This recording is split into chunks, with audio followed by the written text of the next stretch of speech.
Il y a quelques jours, vous avez peut-être reçu ce message en ouvrant votre application WhatsApp. La plateforme d'échange social annonce qu'elle va dès le 7 février prochain partager vos données avec Facebook.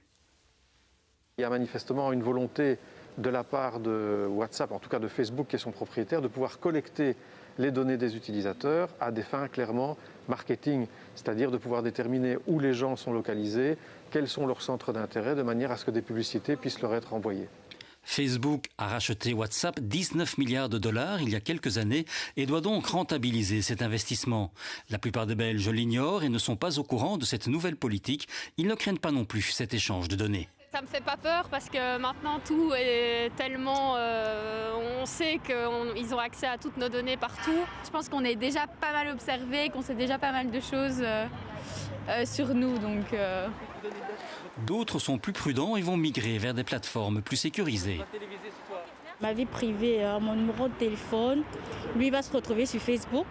Donc du coup, tout le monde pourrait me contacter et tout. Donc j'aurai plus de vie privée, quoi. La Belgique est pourtant très bien protégée pour les données privées. Alors pourquoi changer de plateforme ? Je pense qu'il y a une saturation au niveau des utilisateurs de toutes ces notifications, de toutes ces publicités qu'on reçoit.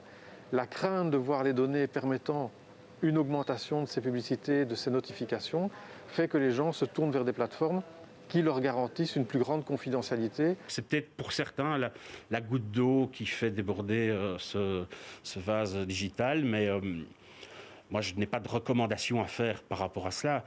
À nouveau, la plupart des gens n'ont pas grand chose à cacher, et ceux qui ont des choses à cacher utilisent d'autres types d'applications ou d'autres moyens de communication. Pas la peine donc de trop s'inquiéter chez nous, même si l'annonce de WhatsApp a déjà fait changer de plateforme des millions de personnes dans le monde.